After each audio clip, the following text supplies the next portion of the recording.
What's up, everyone? Welcome back to The Big Hit, and today is the Super Bowl recap. The Kansas City Chiefs have beaten the Philadelphia Fraud Eagles, and I'm loving it. Yep. Loving it. Let's go Chiefs, baby. Mahomes, two-time Super Bowl MVP, two-time MVP. Broke the MVP curse, too. Greatest quarterback of all time already. Yeah. Juju's a champion. Yep. Don't forget about that. We got Maurio, Alex, and Peyton over there, too. So. The depressed Eagles fans. And two of them were Steelers fans. That's the best part. I'm an avid Jalen Hurts fan, so I'm depressed for him, for sure. Okay, so overall thoughts. We'll get to the referee stuff at the end because that's going to be a hot topic. But overall thoughts on the game. You know, I really thought it was a good game. This was probably one of the better Super Bowls in recent history. You know, a lot of fans of the NFL, they really like that high-flying offense. Gone are really the days of like that, like really tough defense. People just want to see points. So I think it was a really good Super Bowl for that. It was two very talented quarterbacks dueling it out. I actually want to go on that quarterback, like that point right there. Coming out of that game, the Super Bowl MVP from that actually had the second best QBR out of that game in general. I think most of that has to do with not too much else besides the Eagles secondary being able to lock down the only real threat that the Kansas City offense had. And it wasn't until the second half that they started expanding their playbook and actually realizing that while they are trash, they have some other receivers to go to as well. I just want to give a quick shout out to my guy, Jalen Hurts. I don't really care about the game. It really did not affect me at all. But Jalen Hurts, he's one of my favorite players in the NFL, not named Kenny Pickett. And I just thought he played his heart out. I don't like Patrick Mahomes. I'm an avid Patrick Mahomes hater. I think the way people praise him so much, for lack of a better word, on television, it gets me. I think he's mad over. I'm not gonna say he's overrated, and he deserves his respect. And he's certainly the MVP of Kansas City. He'll always be the MVP of Kansas City for as long as he's on that team. But Jalen Hurts played his heart out. Three rushing touchdowns, a passing touchdown, 300 yards, and in my opinion, he was by far the best quarterback yesterday. It's not even close. Yeah, that's a good point right there. 4 QBs in the history of the NFL have thrown for over 300 yards and had 3 rushing touchdowns. Jalen Hurts has done it twice. Yeah, Jalen Hurts is him. Jalen Hurts. But, he didn't win, so it sucks.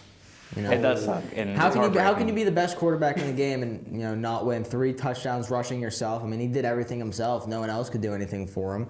I don't think that's Mahomes' fault. I think Mahomes was better. I think Mahomes played on 2 injured ankles and still won a Super Bowl. Can't use he that was down excuse. 10.5, listened to some Riri, and said, you know what, give me some cortisone in these ankles. I don't know what the doctor's giving him. But Mahomes is my MVP, and I think he deserves it. All of this about Mahomes' performance. Hurts was really good. Mahomes had 1 incomplete pass the second half. Yeah. That was it was like so weird. The Eagles' offense controlled the first half, and it was like flip-flop. The Chiefs' defense sucked the first half. Then it X factors, like each team just traded positions. It just took over. Yeah, on that, I think you have to look at the time of possession for the Eagles. They had the ball most of that first half. And really exhausted a lot of their options in their playbook. Going into the second half, they didn't have too much to do, and by the time the fourth quarter came around, the offense, while very, very well rested for the Chiefs, able to go out there, create drives late in the game because they weren't playing a full, 3 quarters ahead of that because their defense wasn't getting a lot of stops. The only thing that really had an effect, I feel like, you can also say, the Eagles' defense was rested as well. I think Bradbury down the stretch, everybody knows he's horrible. Past week 13, he is a bottom tier corner. I think Jalen Mills could have covered better than him. And, going into like you said, Mahomes still has a worse QBR in that game than Nick Foles and Cam Newton. And again, and Russell Wilson. And so the Eagles on their season, they may be frauds, and I think that they definitely benefited from from a very easy season, which the Steelers are going to benefit from next season as well, benefiting from an extremely easy schedule. Going into that game, the Eagles' defense relied heavily on that rush. And I think Deebo Samuel said it best, that the Eagles' D-line is what made that secondary Pro Bowl level. And in that game, on the turf that they played on, it was trash. Guys were slipping everywhere. That's why, like, Kelsey broke out for that run on, like, the first Chiefs drive of the game. I think so. And Edwards was on skates. I mean, that's something you don't see. And, you can say, oh, Edwards is an undrafted guy, he's not good. You look at the edge rushers there, too, between Graham, Sweat, and Reddick. I mean, there was one clip. They got around the tackles. As soon as they got to the outside, both of them were slipping. These are guys that have over 12, each of them have over 12 sacks in the regular season. There was something wrong with that turf. There was something wrong with the, a lot of things in that game. And down the stretch, I think, the Chiefs were able to benefit off of that big punt return as well. Yeah, the whole turf thing I think was just stupid in the NFL. Using a new turf in the biggest game of the year, which they already said was going to be slippery. They said it in the pregame show. They were literally like, they painted over this field. Yeah. It's players are out warming up. They're saying this field is slippery, so beware of that. I mean, I forget, it was a Folk who hurt himself on that kickoff. Yeah. And I think that the field was definitely a huge impact, and I think the game could have 100% been different if they were playing on regular turf, like in like a SoFi, or like regular grass, like in a Heinz Field or a Acrisure Stadium now. But the thing about the turf is, like, both teams had to play on the same turf. Like, both teams had to play on that. So like at the end of the day, like obviously I hear the Eagles saying it, but I haven't really heard I don't know if the Chiefs have been talking about it, but. I mean, I get it. Yeah, the turf might have been bad, but at the end of the day, no, definitely. I mean, it couldn't have been that bad. I mean, if you look at how the Chiefs' defense performs this season, though, the best blitzes that they have go straight up the middle. That's where you get guys like Chris Jones, who is an all-pro defensive tackle, where he goes straight down the middle. And there's no question there. And especially the Eagles' offensive line, they're used to Hurts rolling out. They're used to him moving to the outside. As soon as he moves outside of the pocket, you got guys going straight on. Whereas the Chiefs practice in a pocket formation that a lot of Mahomes' passes came from within the pocket. So again, Eagles' edge rushers were the big story for them. That's how Hassan Reddick got so good this season.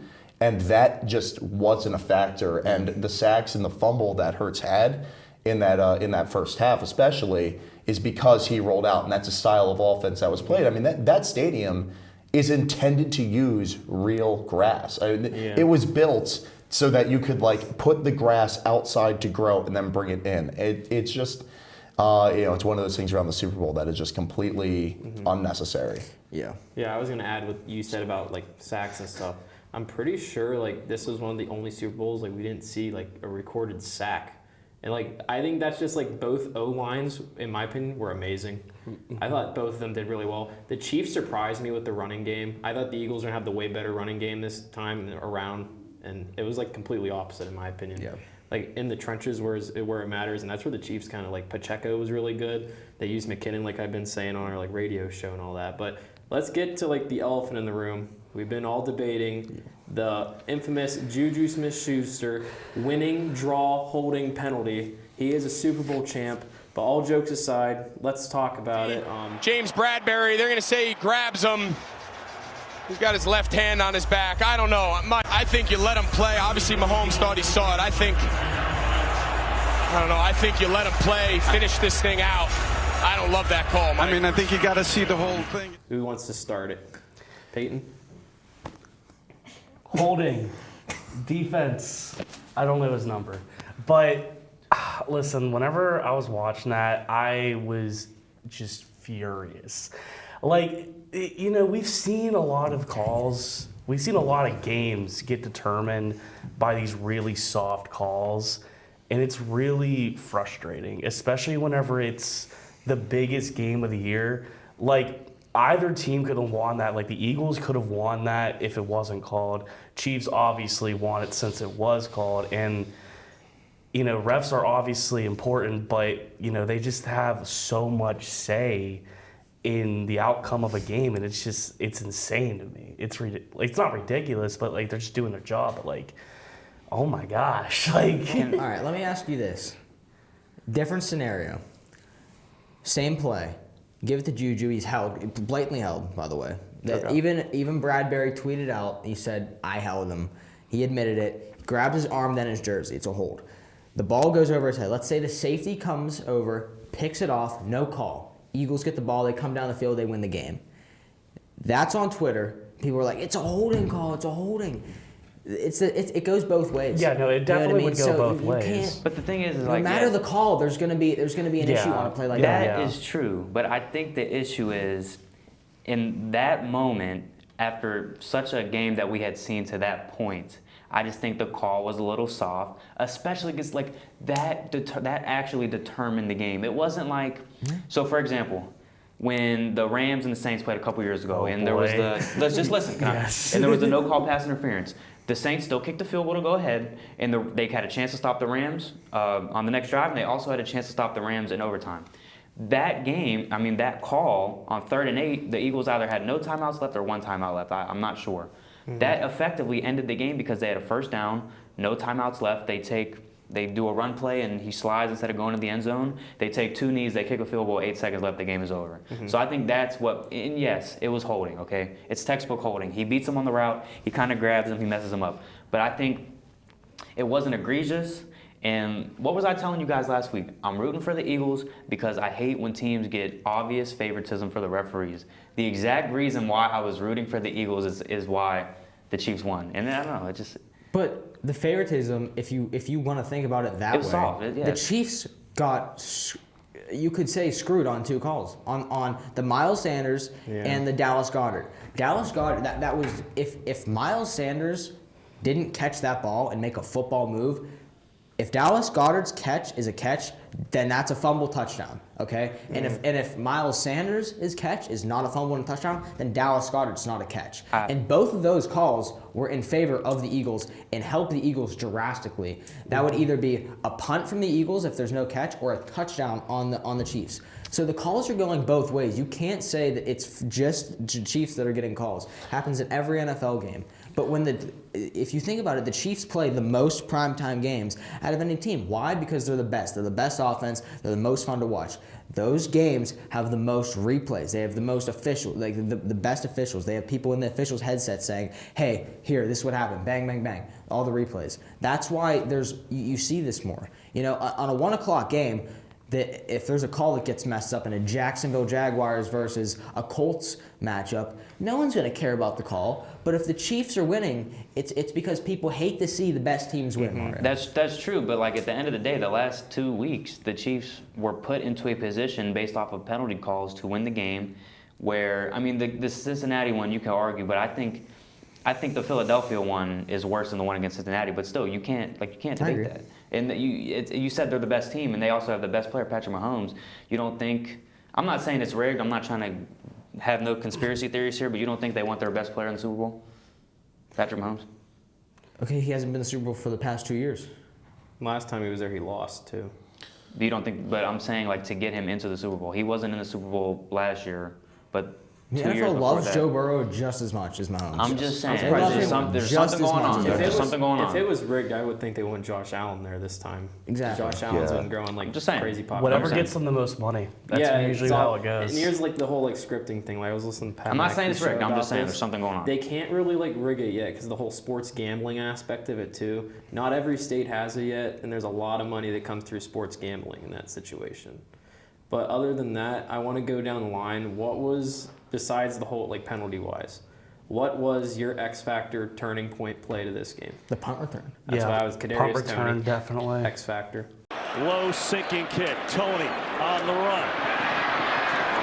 Still up on his feet. Tony has a wall. It's another block.